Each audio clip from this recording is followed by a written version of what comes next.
नमस्कार साथियों, एक बार फिर से स्वागत है आपका अपना YouTube channel science guru Ravi में। गाइज, आप सभी को पता है कि भैया हम सेल डिवीजन पढ़ रहे थे। सेल डिवीजन अर्थात कोशिका विभाजन। कोई मुझे बताएगा कि भैया कोशिका विभाजन क्या होता है? जल्दी जल्दी कमेंट बॉक्स में बताओ। गाइज, कोशिका विभाजन की हमारी एक क्लास कंप्लीट हो गई थी। आज हमारी ये दूसरी क्लास है। मैंने आपको कल की क्लास में बताया था कि कोई कोशिका होती है, वह अपने आप को डिवाइड करती है और साथियों नई कोशिकाओं का निर्माण करती है। ये प्रक्रिया क्या कहलाती है? कोशिका विभाजन की प्रक्रिया कहलाती है। मैं लिख देता हूं। कोई कोशिका है,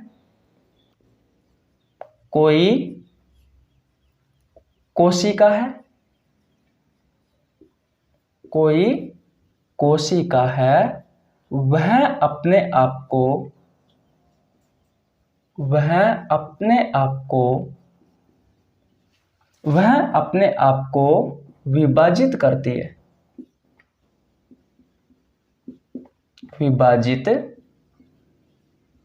है, और नई कोशिकाओं का निर्माण करती है। नई कोशिकाओं का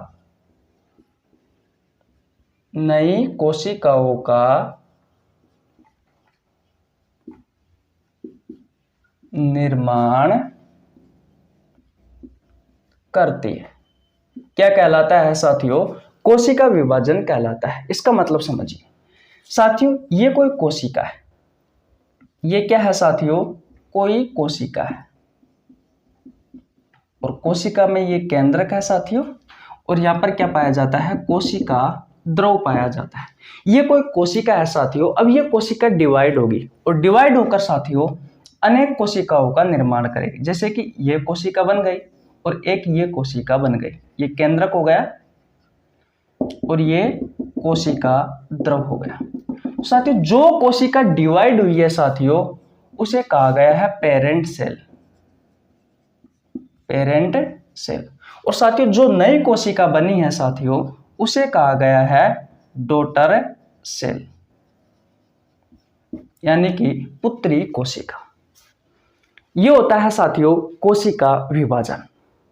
मैंने कहा कोई कोशिका होती है, वह अपने आप को डिवाइड करती है और नई कोशिकाओं का निर्माण करती है। यह प्रक्रिया कोशिका विभाजन की प्रक्रिया कहलाती है। जो कोशिका साथियों डिवाइड हुई है उसे कहा जाता है पेरेंट सेल, और जो नई कोशिका बनी है साथियों उसे कहा जाता है डॉटर सेल। साथियों, हमने ये पढ़ा था। इसके अलावा साथियों हमने क्या पढ़ा था कल की क्लास में? हमने साथियों कोशिका के बारे में जाना था। कोशिका की संरचना के बारे में भी पढ़ा था। कोशिका की संरचना के बारे में भी पढ़ा था। कोशिका से संबंधित साथियों रोबर्ट हुक जी और साथियों जो हेक्सले है, इन दोनों के हमने कथन भी पढ़े थे। उसके बाद में साथियों हमने पढ़ा कोशिका विभाजन के चरण। आगे भी पढ़ाऊंगा साथियों, सिर्फ इंट्रो दिया था मैंने। और साथियों मैंने आपको पढ़ाया था कोशिका विभाजन के प्रकार। सिर्फ 3 नाम बताए थे, असूत्री, समसूत्री और साथियों अर्धसूत्री। अब साथियों आज की क्लास स्टार्ट करते हैं, और आज की क्लास में साथियों हम पढ़ने वाले हैं साथियों सबसे पहले कोशिका विभाजन की खोज किसने की, और साथियों जो कोशिका विभाजन के प्रकार है, असूत्री विभाजन, समसूत्री विभाजन और अर्धसूत्री विभाजन, इनकी साथियों खोज किसने की। सबसे पहले साथियों इनके बारे में जानते हैं, क्योंकि अक्सर साथियों आपके जो कॉम्पिटिटिव एग्जाम है साथियों उसमें इनकी खोज से क्वेश्चन पूछे जाते हैं। और साथियों हम वही पढ़ेंगे जो आपसे आपकी प्रतियोगी परीक्षाओं में पूछे जाते हैं। गाइज, अगर आपने कल की वीडियो नहीं देखी है, यानी कि आपने पार्ट 1 नहीं देखा है, तो प्लीज आपको नीचे लिंक डिस्क्रिप्शन में मिल जाएगा, या फिर आप चैनल पर जाकर चेकआउट कर सकते हैं और भैया कल की वीडियो देख सकते हैं, ताकि आपको समझ में अच्छे से आ सके।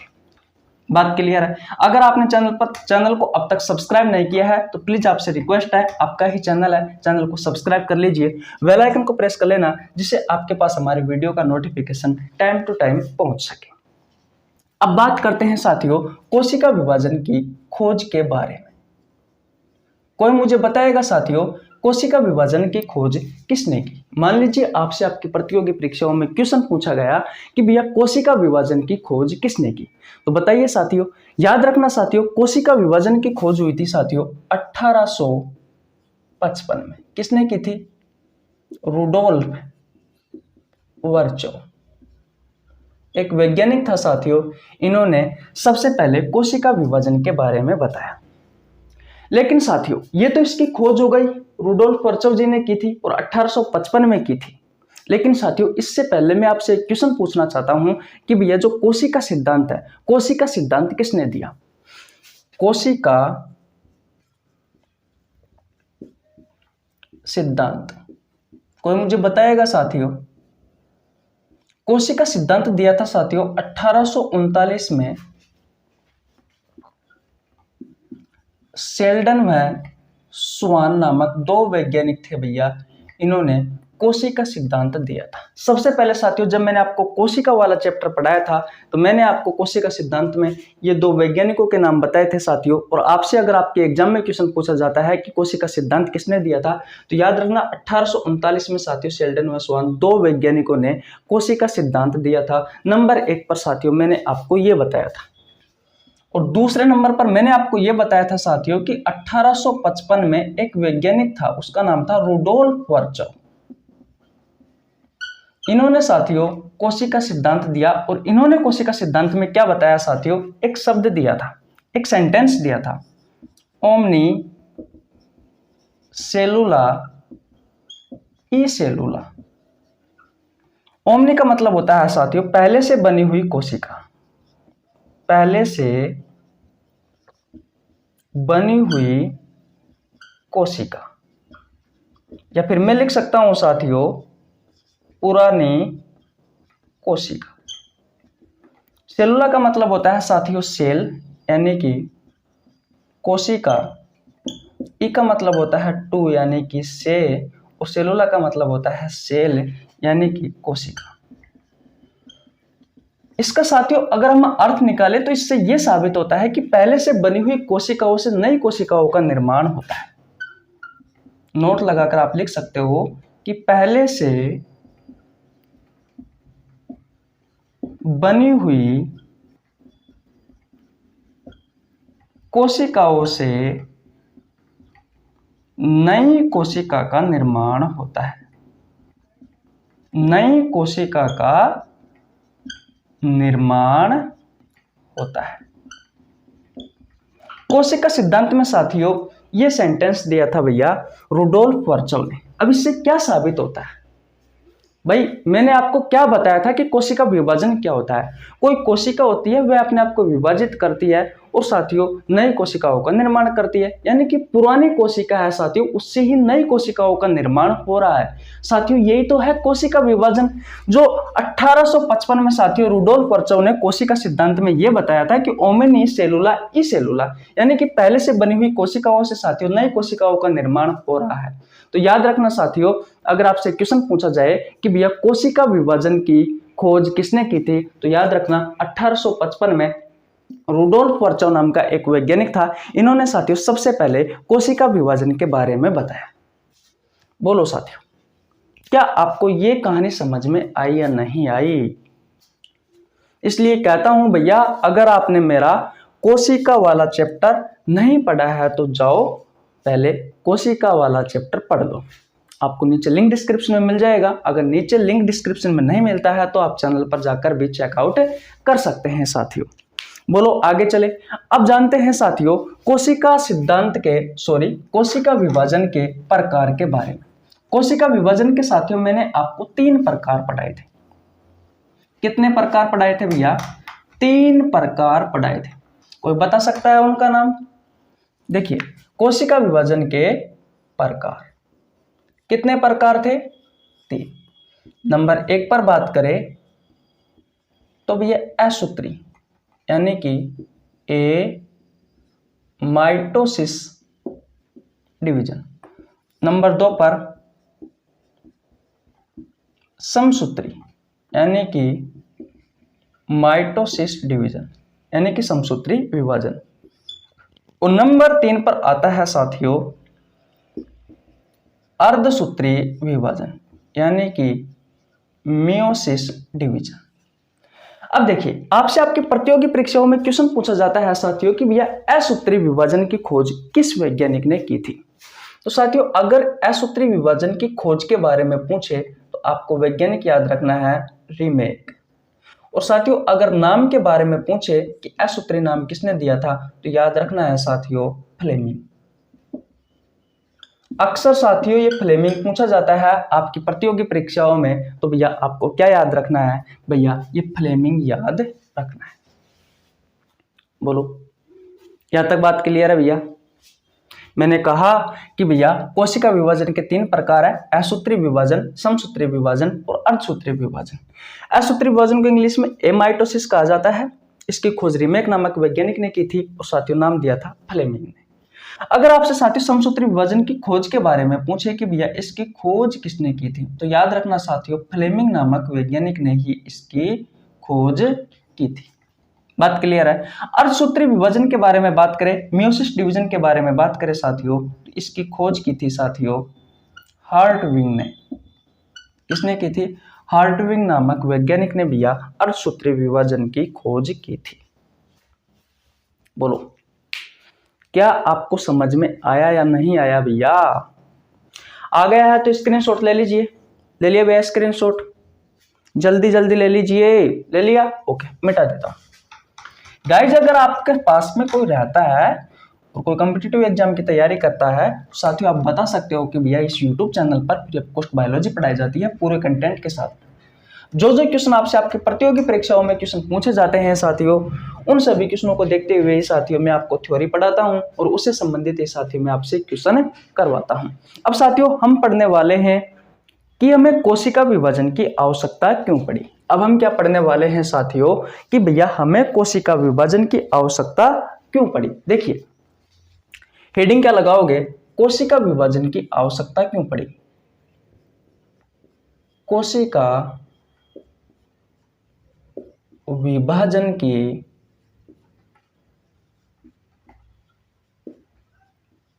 आवश्यकता क्यों पड़ी?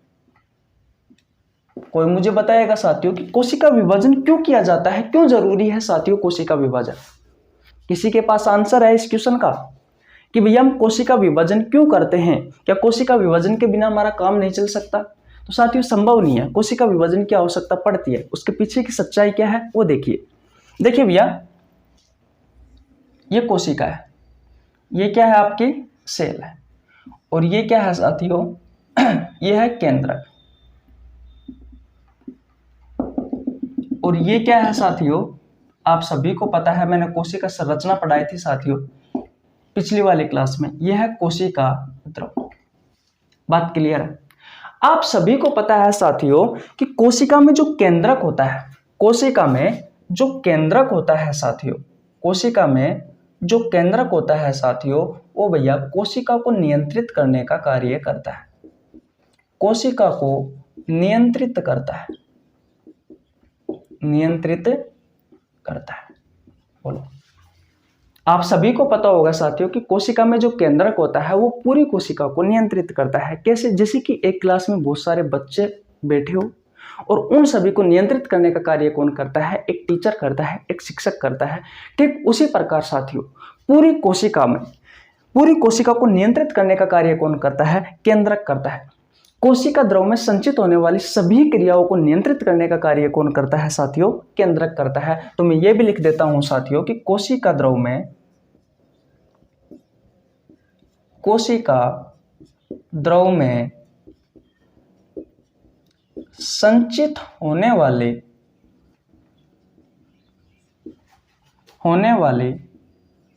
सभी क्रियाओं को नियंत्रित करने का कार्य कौन करता है भैया? तो भैया आपका केंद्रक करता है। बोलो भैया, इतनी बात क्लियर है आपको? ओके, अब देखिए, अब होता क्या है साथियों, ये जो सेल है ये ग्रोथ करती है। मान लीजिए ये आपकी क्या है? एक कोशिका है। इसमें ये क्या है, केंद्रक है, और साथियों ये क्या है, ये भैया कोशिका द्रव है। अब साथियों कोशिका में वृद्धि होगी साथियों, तो होगा क्या भैया, ये कोशिका बड़ी होगी और साथियों केंद्रक भी थोड़ा बहुत बड़ा होगा। ओके भैया, ये केंद्रक है, ये कोशिका द्रव है। और आगे देखिए, और बड़ी कोशिका हुई, ये केंद्रक है साथियों, और ये क्या है, ये भैया कोशिका द्रव है। ये क्या है साथियों, ध्यान से सुनना साथियों, बहुत अच्छी बातें बताने वाला हूं। ये कोशिका द्रव है और साथियों ये क्या है, आपका केंद्रक है। अब आपने कुछ नोटिस किया यहां पे, जैसे जैसे साथियों कोशिका में ग्रोथ हुई, कोशिका में वृद्धि हुई साथियों, तो कोशिका द्रव में साथियों वृद्धि हुई और भैया केंद्रक में भी वृद्धि हुई। लेकिन आपने अगर गौर से देखा हो साथियों, तो आप देखोगे कि भैया पहले की तुलना में जो केंद्रक है साथियों उसकी वृद्धि हुई, लेकिन नगण्य हुई, बहुत कम हुई। लेकिन साथियों अगर कोशिका द्रव की बात करोगे तो यहां पर कोशिका द्रव की वृद्धि है साथियों बहुत अधिक मात्रा में हो गई, बहुत अधिक मात्रा में हो गई। अब साथियों मान लीजिए कि एक शिक्षक है, वो 150 स्टूडेंटों को यानी कि 150 स्टूडेंटों को पढ़ा सकता है, लेकिन अगर उसकी क्लास में साथियों 500 स्टूडेंट रख दिए जाए तो साथियों क्या वो उन स्टूडेंटों को पढ़ा सकता है? नहीं साथियों, उसके लिए क्या करना पड़ेगा साथियों, दूसरा टीचर लगाना पड़ेगा, दूसरा शिक्षक लगाना पड़ेगा, ताकि साथियों आधे आधे करके साथियों यानी कि 250 करके साथियों उन 500 स्टूडेंटों को पढ़ाया जा सके। यही है संभव साथियों। तो होता क्या है साथियों, ये केंद्रक होता है साथियों, ये कोशिका द्रव में संचित होने वाली जो क्रियाएं हैं साथियों उनको नियंत्रित नहीं कर पाता, इसलिए साथियों कोशिका विभाजन की हमें आवश्यकता पड़ती है। मैं कह रहा था साथियों, इसलिए साथियों में कोशिका विभाजन की आवश्यकता पड़ी, तो भैया क्या होता है, कोशिका द्रव का भी विभाजन होगा और साथियों केंद्रक का भी विभाजन होगा। यानी कि साथियों ये जो कोशिका है इसे दो भागों में बांट दिया जाता है। तो साथियों क्या होता है, जैसे कितनी बड़ी कोशिका है, इसका विभाजन हुआ तो एक कोशिका ये बन गई और एक कोशिका ये बन गई, दिख नहीं रहा आपको, एक कोशिका ये बन गई साथियों और एक कोशिका ये बन गई। तो यहां पर साथियों ये भी जो केंद्रक है ये केंद्रक है। अब ये आधा कोशिका द्रव तो इसमें आ जाएगा और आधा कोशिका द्रव साथियों इसमें आ जाएगा, जिससे क्या होगा साथियों, ये दोनों केंद्रक है साथियों, इन दोनों केंद्र क्या कर सकते हैं, इस पूरी कोशिका पर नियंत्रित कर सकते हैं। तो साथियों यही कारण है भैया मुख्य, इसलिए साथियों कोशिका विभाजन की आवश्यकता हमें पड़ती है, क्योंकि कोशिका द्रव में संचित होने वाली सभी क्रियाओं को नियंत्रित करने का कार्य कौन करता है, आपका केंद्रक करता है। और जब साथियों कोशिका द्रव का आकार बहुत ज्यादा हो जाता है, जब कोशिका द्रव का आकार बहुत ज्यादा बढ़ जाता है या बहुत ज्यादा हो जाता है, तब साथियों में कोशिका विभाजन की आवश्यकता होती है, क्योंकि साथियों इसमें उपस्थित जो केंद्रक होता है वो पूरी कोशिका पर साथियों नियंत्रित नहीं कर पाता। जब कोशिका विभाजन होगा तो आधा कोशिका द्रव इसमें बढ़ जाएगा, आधा कोशिका द्रव इसमें बढ़ जाएगा, फिर केंद्रक का विभाजन होगा, एक केंद्रक यहाँ जाएगा, एक केंद्रक यहाँ हो जाएगा, ताकि साथियों उस कोशिका द्रव पर अच्छे से साथियों एक केंद्रक नियंत्रित कर सके। यही कारण है साथियों कि भैया कोशिका विभाजन की आवश्यकता हमें पड़ती है। बात क्लियर है, समझ में आया आपको? ओके, अब मैं लिखवा देता हूं ताकि आपको और अच्छे से समझ में आ जाए, ताकि आपको और अच्छे से समझ में आ जाए। देखिए साथियों, अब तक मैंने आपको लिखवाया भैया कि कोशिका विभाजन की हमें आवश्यकता क्यों पड़ी। साथियों जो केंद्रक होता है, ये कोशिका है और ये केंद्रक है, और ये क्या है साथियों, ये भैया कोशिका द्रव है।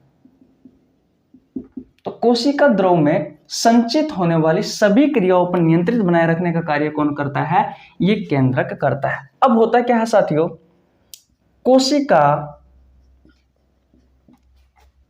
में जब वृद्धि होती है, कोशिका में जब वृद्धि होती है साथियों, वृद्धि होती है तो कोशिका द्रव का आकार बढ़ता है, कोशिका द्रव का आकार बढ़ता है। साथ ही साथ में केंद्रक का आकार भी बढ़ता है, आकार भी बढ़ता है। लेकिन साथियों जितना कोशिका द्रव का आकार बढ़ता है उतना साथियों केंद्रक का आकार बढ़ नहीं पाता। तो साथियों जो केंद्रक होता है वो पूरी कोशिका को नियंत्रित नहीं कर पाता, इसीलिए ही साथियों में कोशिका विभाजन की आवश्यकता पड़ी। इसलिए ही हमें कोशिका विभाजन की आवश्यकता पड़ी।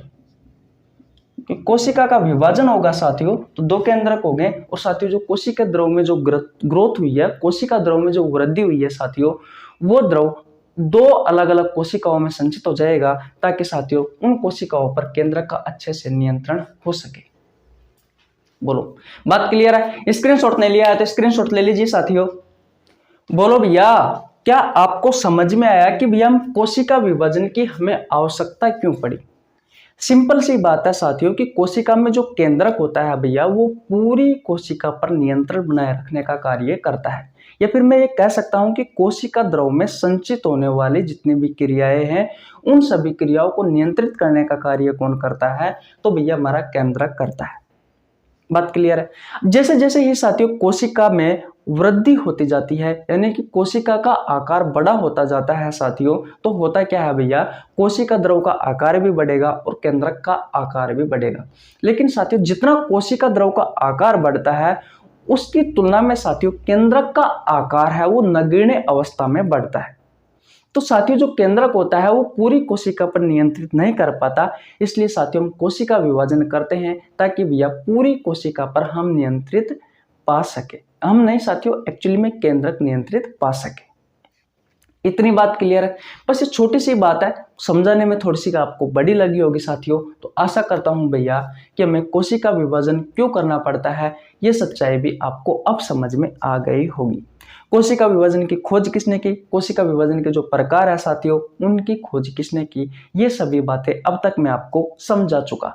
साथियों छोटे छोटे पॉइंट ही आपसे घुमा फिराकर आपकी प्रतियोगी परीक्षाओं में पूछे जाते हैं। आपको लगता है साथियों कि इस प्रकार के क्वेश्चन नहीं आते, लेकिन विश्वास करिए और साथियों पेपर उठाकर देखिए कि प्रीवियस ईयर में साथियों किस तरीके से क्वेश्चन पूछे गए हैं। जो मैं पढ़ा रहा हूं साथियों गारंटी के साथ वादा करता हूं उससे आपकी एग्जाम में एक भी क्वेश्चन बाहर नहीं जाएगा।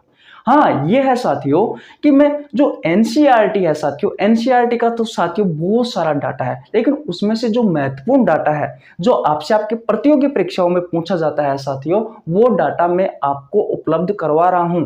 ना कि उससे कम, ना कि उससे ज्यादा, बल्कि जो आपसे आप एनसीईआरटी से जो डाटा एग्जामिनर पूछता है उससे कहीं अधिक डाटा साथियों मैं आपको उपलब्ध करवा रहा हूं। तो एग्जामिनर की औकात ही नहीं है साथियों कि आपसे क्वेश्चन ऐसा पूछे कि आपको ना आए। आएगा साथियों, फिक्स है, बस आप जुड़े रहिए और विश्वास करिए मेरे पे। एक क्लास हो चुकी है, ये दूसरी क्लास है साथियों।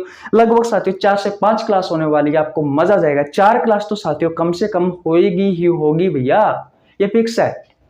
4 क्लास तो होगी ही होगी और बहुत अच्छे से पढ़ा दूंगा। मैं कह रहा हूं ना आपका एक भी क्वेश्चन नहीं छूटेगा, बट यकीन करिए मेरे पे और चैनल को सब्सक्राइब कर लीजिए साथियों।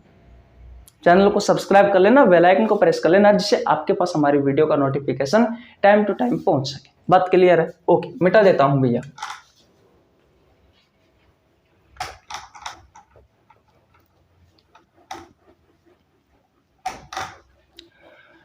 अब पढ़ते हैं भैया हम जो कोशिका विभाजन के जो प्रकार है साथियों उनमें अंतर। क्योंकि भैया अगर आपको मोटा मोटा अंतर समझ में आ जाएगा साथियों तो फिर आप उनको अच्छे से समझ पाओगे, अच्छे से उनकी पहचान कर पाओगे और अच्छे से साथियों आपके एग्जाम में क्वेश्चन कर पाओगे। देखिए कोशिका विभाजन के साथियों 3 प्रकार होते हैं। कितने प्रकार होते हैं? 3 प्रकार होते हैं। नंबर 1 पर आता है साथियों असूत्रीय विभाजन। दिख रहा है आपको? ओके भैया। ए माइटोसिस डिवीजन। नंबर 2 पर आता है साथियों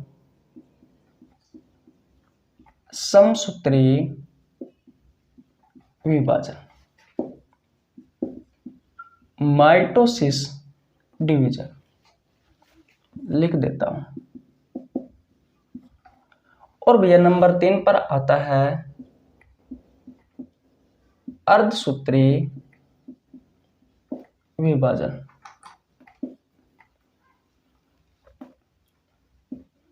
मियोसिस डिवीजन। इतनी बात क्लियर है? ओके, अब अंतर देखते हैं। सबसे पहले बात करते हैं साथियों असूत्रीय विभाजन। अब देखिए आपसे क्वेश्चन किस तरीके से पूछा जाएगा कि कम विकसित प्राणियों में किस प्रकार का विभाजन होता है। नंबर 1 पर कम विकसित जीवों में किस प्रकार का विभाजन होता है। तो याद रखना साथियों, कम विकसित जीवों की बात की जाए तो उनमें होता है भैया असूत्रीय विभाजन। असूत्रीय विभाजन यानी कि एमाइटोसिस। एग्जाम्पल की बात करें तो जीवाणु, कवक और भैया ईस्ट, ये ऐसे एग्जाम्पल है साथियों जो भैया रेलवे में तो आपसे बार बार पूछे जाते हैं। जो रेलवे में तो आपसे बार बार पूछे जाते हैं साथियों कि जीवाणु में किस प्रकार का विभाजन होता है। असूत्रीय विभाजन होता है, समसूत्रीय विभाजन होता है या फिर अर्धसूत्रीय विभाजन होता है। तो राइट आंसर क्या दोगे साथियों? असूत्रीय विभाजन होता है जीवाणु में, कवक में, ईस्ट में। यानी कि जो कम विकसित जीव है साथियों उनमें भैया किस प्रकार का विभाजन होता है? तो असूत्रीय विभाजन होता है, एमाइटोसिस डिवीजन होता है। बात क्लियर है? अब उच्च विकसित जीवों में बात करें साथियों, उच्च विकसित जीवों में किस प्रकार का विभाजन होता है साथियों? तो याद रखना समसूत्रीय विभाजन और अर्धसूत्रीय विभाजन दोनों ही साथियों, दोनों ही भैया उच्च विकसित जीवों में होता है। एग्जाम्पल की बात करें तो सबसे अच्छा उदाहरण है भैया हम यानी कि मानव। इससे अच्छा एग्जाम्पल क्या हो सकता है? तो बोलो पहला अंतर आपको समझ में आया या नहीं आया? कम विकसित जीवों में असूत्रीय विभाजन होता है और उच्च विकसित या अधिक विकसित जीवों में किस प्रकार का विभाजन होता है? समसूत्रीय विभाजन या अर्धसूत्रीय विभाजन होता है। पहला एग्जाम्पल समझ में आ गया, पहला अंतर आपको समझ में आया? ओके भैया, और देखिए ये क्वेश्चन पूछे जाते हैं साथियों, भैया याद रखना क्वेश्चन पूछे जाते हैं भैया। अब देखिए समसूत्रीय विभाजन में क्या होता है साथियों, ये कोई कोशिका है। अब ये कोशिका में ये केंद्रक है और ये क्या है साथियों? कोशिका द्रव है। समसूत्रीय विभाजन में क्या होगा कि अगर इस कोशिका, ये कोशिका अगर डिवाइड होगी तो इस डिवाइड से साथियों 2 सेल का निर्माण होगा। ठीक है साथियों, समसूत्रीय विभाजन में एक कोशिका से कितनी कोशिका बनेगी साथियों? 2 कोशिका बनेगी। ये हो गया साथियों, ये आपका केंद्रक हो गया और साथियों ये कोशिका द्रव हो गया। बोलो भैया, सबसे पहली बात आपको क्या याद रखनी है? अब मैं जो कह रहा हूं उसको गौर से सुनना, बहुत अच्छे से क्वेश्चन निकल के आते हैं। ये कोशिका है, जब ये डिवाइड होगी साथियों, जब ये विभाजित होगी तो इससे 2 कोशिकाओं का निर्माण होगा। ये दोनों कोशिका साथियों आपस में भी समान होगी और जिस कोशिका से विभाजित हुई है यानी कि जिस कोशिका से बनी है साथियों उसके भी साथियों ये इक्वल होगी, यानी कि उसके भी ये बराबर होगी। तो बराबर होगी तो इसका मतलब क्या है साथियों कि भैया इसके लक्षणों में कोई परिवर्तन नहीं होगा। इसमें साथियों विभिन्नता नहीं है। क्या विभिन्नता है क्या? जब कोशिकाओं में विभिन्नता नहीं है साथियों तो भैया क्या जीवों में भी विभिन्नता होगी? नहीं साथियों। तो याद रखना साथियों, इसमें जो विभिन्नता है वो भैया संभव नहीं है, यानी कि समसूत्रीय विभाजन से विभिन्नता संभव नहीं है, क्योंकि साथियों इसमें जो कोशिका है वो आपस में भी इक्वल है, यानी कि आपस में भी बराबर है। और जिस कोशिका से इनका निर्माण हुआ है साथियों, यानी कि जो पेरेंट सेल्स हैं उसके भी साथियों ये जो डॉटर सेल है ये साथियों आपस में इक्वल होती है, यानी कि आपस में भी बराबर होती है। अगर साथियों इसमें विभिन्नता संभव नहीं है तो साथियों क्या समसूत्रीय विभाजन से नई जाति की उत्पत्ति संभव है? जी नहीं साथियों, इससे भैया नई जाति की उत्पत्ति भी संभव नहीं है। नई जाति की उत्पत्ति भी साथियों संभव नहीं है। नई जाति की उत्पत्ति भी संभव नहीं है। याद रखना साथियों, ये आपको पता है, मैंने आपको बताया था कि ये पेरेंट सेल है और साथियों ये जो नई बनी है ये कौन सी है? ये डॉटर सेल है। इतनी बात क्लियर है। तो इसमें ध्यान रखना, पेरेंट सेल और जो डॉटर सेल है साथियों, ये आपस में बराबर होती है। बराबर होगी साथियों तो लक्षणों में कोई परिवर्तन नहीं आएगा, यानी कि इनमें जो जीव है उनमें कोई विभिन्नता नहीं आएगी। और विभिन्नता अगर संभव नहीं है साथियों तो याद रखना, इसमें इस समसूत्री विभाजन से नई जाति की उत्पत्ति भी संभव नहीं है। इसमें साथियों गुणसूत्रों की जो संख्या है, जो गुणसूत्रों की संख्या है साथियों, वो समान होती है पेरेंट सेल्स में, और साथियों जो डॉटर सेल है इनमें गुणसूत्रों की संख्या समान होती है। अगर एग्जाम्पल की बात करूं, अगर इस पेरेंट सेल में X गुणसूत्र है तो भैया इसमें भी X गुणसूत्र होगा और इसमें भी X गुणसूत्र होगा। इसमें साथियों कोशिका द्रव और जो केंद्रक है, कोशिका द्रव, ये कोशिका द्रव और साथियों जो केंद्रक है, ये भी साथियों आपस में, ये भी आपस में समान होंगे। बोलो साथियों, इतनी बात क्लियर है भैया। समसूत्री विभाजन, आपसे क्वेश्चन पूछा जाता है कि निम्न में से किस विभाजन से नई जाति की उत्पत्ति संभव नहीं है साथियों। इस प्रकार के क्वेश्चन रेलवे में बहुत ज्यादा पूछे जाते हैं। तो याद रखना, समसूत्री विभाजन से साथियों नई जाति की उत्पत्ति संभव नहीं है, क्योंकि साथियों इन कोशिकाओं में कोई विभिन्नता होती ही नहीं है। अगर साथियों इनमें विभिन्नता नहीं है, अगर इनके लक्षणों में साथियों विभिन्नता नहीं है, तो यह कैसे हो सकती है नई जाति की उत्पत्ति। याद रखना, इसमें गुणसूत्रों की संख्या समान होती है। अगर पेरेंट सेल में X गुणसूत्र है तो साथियों इनके जो डॉटर सेल्स है साथियों, जो नई कोशिका बनी है उसमें भी साथियों X से X गुणसूत्र होंगे। बात क्लियर है? ओके। अर्धसूत्री विभाजन की बात करते हैं। मान लीजिए ये कोई कोशिका है और ये केंद्रक है, और इस कोशिका में ये क्या है, कोशिका द्रव है। जब ये कोशिका विभाजित होगी साथियों अर्धसूत्री विभाजन में, मियोसिस डिवीजन में, तो यह 4 नई सेल्स का निर्माण होगा। किसका? 4 नई सेल्स का निर्माण होगा। ये केंद्रक है, आप सभी को पता है, और ये क्या है, ये साथियों कोशिका द्रव है। इसमें क्या होता है साथियों, गुणसूत्रों की संख्या है वो आधी हो जाती है। अगर साथियों पेरेंट सेल में X गुणसूत्र है तो भैया डॉटर जो सेल है इसमें साथियों X/2 X/2 X/2 X/2 साथियों गुणसूत्रों की संख्या आधी रह जाती है साथियों। सबसे बड़ा अंतर यही है भैया। इसमें गुणसूत्रों की संख्या समान रहती है, इसमें जो गुणसूत्रों की संख्या है साथियों वो भैया आधी हो जाती है। इसमें एक प्रक्रिया और होती है। जब हम अर्धसूत्री विभाजन पढ़ेंगे साथियों तब आपको समझ में आएगा। क्रॉसिंग ओवर हिंदी में कहा जाता है जीन विनिमय। अब ये जीन विनिमय क्या होता है, क्रॉसिंग ओवर क्या होता है साथियों। जो जीन होते हैं, जीन आप सभी को पता है कि जो लक्षणों के लिए जिम्मेदार होते हैं कि आपकी हाइट कितनी है, आपकी आंखों का कलर कैसा है, आपकी त्वचा का कलर कैसा है, ये साथियों कौन निर्भर करता है, ये जीन के ऊपर निर्भर करते हैं। तो साथियों इसमें क्या होता है कि जीनों में आदान प्रदान होता है। जीनों में आदान प्रदान होगा साथियों तो आपके लक्षणों में परिवर्तन होगा। अगर साथियों आपके लक्षणों में परिवर्तन होगा साथियों तो आपकी जो विभिन्नता है साथियों वो भैया विभिन्नता संभव है। अगर साथियों आप में विभिन्नता आएगी, जैसे कि कोई सेल है ये डिवाइड हुई, उसके बाद में ये परिवर्तन आया, उसके बाद में ये सेल जब डिवाइड होती है, इस तरीके से लगातार अगर साथियों डिवाइड होती जाती है, ये प्रोसेस लंबी होती जाती है, तो साथियों होता है कि आपके लक्षणों में परिवर्तन आपको दिखाई देता है। और अगर लक्षणों में परिवर्तन दिखाई देगा आपको, अगर विभिन्नता संभव है साथियों, तो साथियों याद रखना इससे नई जाति की उत्पत्ति भी संभव है। नई जाति की उत्पत्ति भी संभव है।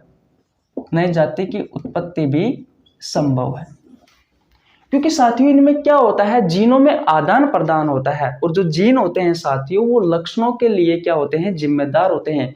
आपके शरीर में जो लक्षण है साथियों उनके लिए जिम्मेदार कौन होता है, जीन होते हैं साथियों। जब जीनों में ही परिवर्तन आ रहा है साथियों तो आपके लक्षणों में परिवर्तन होगा।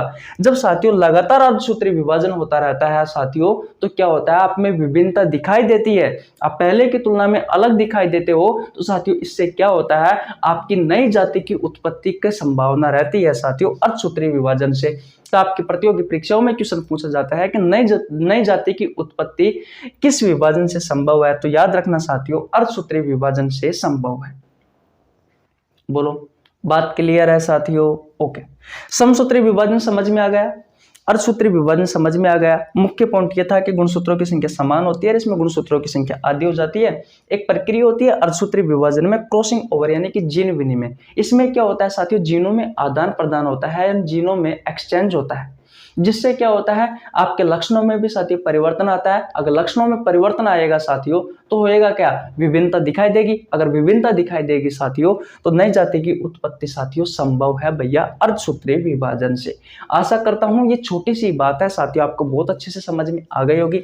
समसूत्री विभाजन भी आपको समझ में आ गया होगा। एक कोशिका से दो कोशिकाओं का निर्माण होता है, गुणसूत्रों की संख्या समान रहती है साथियों, इससे विभिन्नता संभव नहीं है और नई जाति की उत्पत्ति संभव नहीं है। लेकिन इस एक कोशिका से चार कोशिकाओं का निर्माण होता है अर्धसूत्री विभाजन में साथियों, और गुणसूत्रों की संख्या है वो भैया आधी हो जाती है। बोलो इतनी बात आपको समझ में आई या नहीं आई? और साथियों असूत्री विभाजन में क्या होता है साथियों कि ये कोई कोशिका है तो इससे फिक्स नहीं है साथियों, ये क्या है, ये केंद्रक है और ये क्या है, कोशिका ध्रुव है। तो इससे साथियों फिक्स नहीं है कि भैया से दो सेल्स का ही निर्माण होगा, नहीं साथियों ऐसा नहीं होता।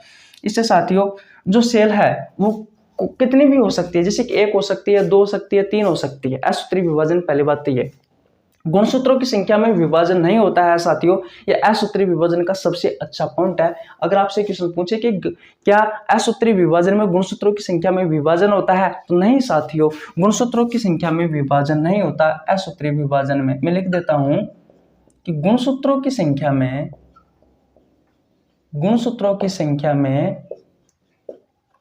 विभाजन नहीं होता। इतनी बात क्लियर है? अगर आपको वीडियो समझ में नहीं आ रही है साथियों तो एक बार रिपीट करके देख लेना, मैंने बहुत अच्छे से पढ़ाया है। जो मैं बातें बोल रहा हूं उसको गौर से सुनना, आपको बहुत अच्छे से समझ में आएगा। और साथियों इनका जो आकार है वो भैया पेरेंट सेल्स की तुलना में समान नहीं होता, यानी कि बड़ा भी हो सकता है और साथियों छोटा भी हो सकता है। इतनी बात क्लियर आपको? ये केंद्रक है साथियों और ये क्या है, कोशिका द्रव है। तो इसमें आपको क्या याद रखना है कि गुणसूत्रों की संख्या में विभाजन नहीं होता है। बात क्लियर है? इसमें साथियों गुणसूत्रों की संख्या समान होती है, किसमें, समसूत्री विभाजन में, और इसमें गुणसूत्रों की संख्या साथियों आधी हो जाती है। बोलो ये समझ में आया नहीं आया आपको? आ गया? ओके, तो स्क्रीनशॉट ले लीजिए, मिटा देता हूं साथियों। और साथियों और जानते हैं भैया हम इनके बारे में।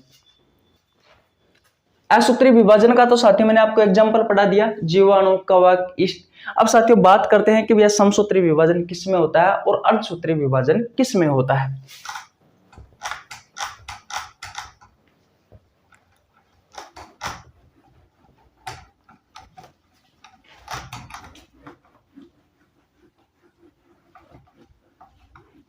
अब जो बताने वाला हूं साथियों वो आपके एग्जाम के पॉइंट ऑफ व्यू से बहुत ही ज्यादा इंपॉर्टेंट है, सुन लेना अच्छे से।